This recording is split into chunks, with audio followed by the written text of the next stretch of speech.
Come on, Artie. Let's go party. Patrik Allvin, man. How the hell are you able to do this? Allvin really took it to heart when he said the other day, we cannot overpay a single player. We can't go over the dollars. We can't go over the cents. The Vancouver Canucks have been very, very stingy with their money.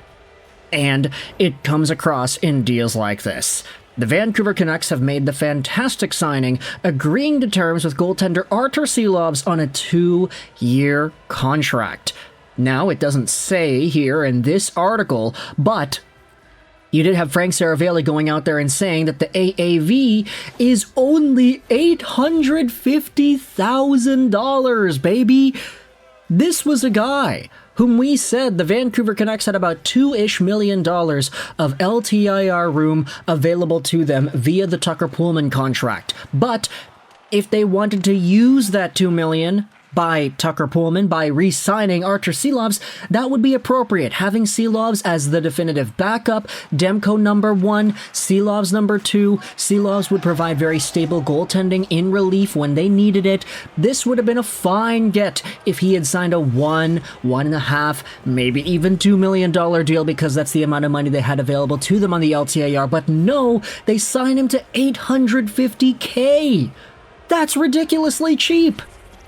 Let's go out there and read the press release on the Vancouver Canucks website. Vancouver Canucks GM Patrik Allvin announced today that the club has agreed to terms with goaltender Arturs Silovs on a 2-year contract. Arturs helped us out a lot when called upon last year as he continues to grow and develop as a goalie, said Allvin.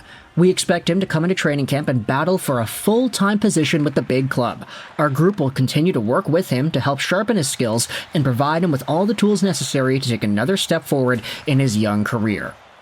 Silovs, 23 years old, appeared in 34 regular season games with the Abbotsford Canucks in 23-24, holding a record of 16-11-6 with a .274 goals against and a .907 save percentage, as well as 4 regular season games with Vancouver, sporting a 3-0-1 record with a .247 goals against and an .881 save percentage.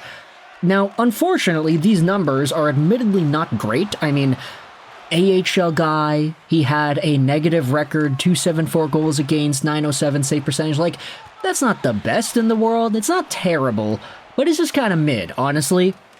His NHL numbers as well, not really the best. A .247 goals against is decent in today's league. .881 save percentage is a little below average, but he was a winning goaltender, 3-0-1. He did have some pretty good support around him in those games. He also appeared in his first 10 playoff games of his NHL career with Vancouver, going 5-5 with a .291 goals against and an .898 save percentage. Again, the numbers are not great, but when you isolate individual games and you acknowledge just how calm he was in net, the role that he was tasked with at such a young age to be a part of this Vancouver Canucks playoff roster, yeah, Arturs Silovs showed up big time. He was equal to the task. He had a shutout in Game 6 to secure the Vancouver Canucks victory. He looked really good ever since the Demko DeSmith debacle, and he just never looked back. He took over the starting spot for Vancouver. You can say that, oh, if Demko was in, the Canucks might have won. If Besser was in, the Canucks might have won. But then again, hockey is not a sport of what should have been or what could have been. Hockey is a sport of what was. And the fact is, Demko was out, Besser was out, Silovs was in. I think that Silovs was not the reason they lost, but there were a few moments here and there that you could say Silovs could have improved upon. But come on, the guy's only 23 years old. Like, what do you want to do? I'm 24. The guy's younger than I am. So, like, there really isn't much that you could use against Arturs Silovs from this previous season's worth of play. He was fine in the playoffs. He had some really good moments. He kind of crumbled away at the end there, but the rest of the team didn't really show up in front of him, so I don't want to put the blame on Arturs Silovs. Sure, the long shots, especially in Game 7 against Edmonton, those were kind of his hamartia, but Either way, there's still a lot of promise for this young goaltender. So signing him to a 2-year deal, $850,000, that's crazy. The 6'4", 203-pound goaltender has appeared in 89 regular season AHL games across 4 seasons with a record of 45, 30, and 11, as well as a goals against average of .262 and a .906 save percentage, along with 9 regular season NHL games, holding a record of 6-2-1 with a .262 goals against and an .898 save percentage and 2 AHL playoff games with a 1-1 record and a .285 goals against and .914 save percentage. Talk about run-on sentence. That is all one sentence, bro. Come on, use some nuance in this writing. The Riga, Latvia native has represented his native Latvia on numerous occasions, including the 2019 U18 World Championships, the 2022 and 2023 World Championships, and was named the best goaltender and MVP at the 2023 tournament, helping Latvia win their first ever medal at the event. Arturs Silovs was also an amazing player in that tournament. He was a beast. Just the numbers, the saves, the wins, he was fantastic.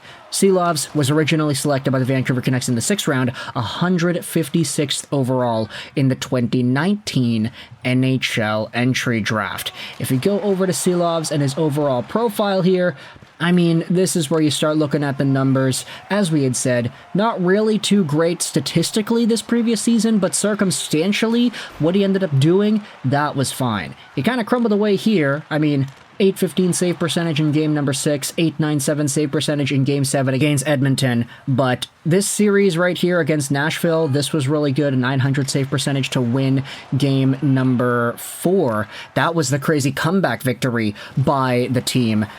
Game 5, they lost, .909 save percentage, 2-1, tight game, and then Game 6, shutout, 28 saves, 28 shots against. Silovs gets the dub. Against Edmonton, he had a .778 save percentage in Game 1, but still ended up winning because, again, another crazy comeback by Vancouver. But as the Canucks started stringing together more wins, that's where you saw Silovs actually come to play. 42 saves in Game 3 against the Oilers in a 4-3 win. 21 saves on 23 shots in game number 5 against the Oilers in a 3-2 win, and then the losses at the end are what ended up eliminating the Vancouver Canucks. There's a lot of promise with this guy. Look at that World Championship performance. 9-2-1 save percentage, 10 games played, 220 goals against, 7-3-0 record as Latvia ends up winning the bronze medal. He also had himself the .952 save percentage with Latvia at the World Championships in 2022.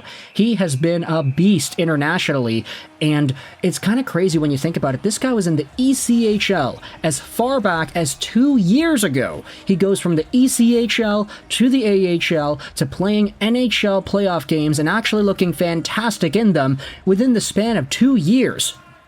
If that is not extended hyper growth, then I don't know what is. And for $850,000, the Vancouver Canucks will have that on their roster.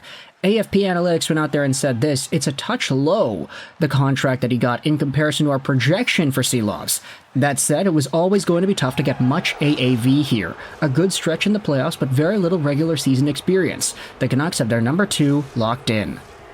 They projected Silovs' next contract at 2 years, $1.003 million a year, but it ends up a shade under that at $850,000. So, fantastic work, Patrik Allvin. The Canucks have signed Arturs Silovs to a 2-year deal.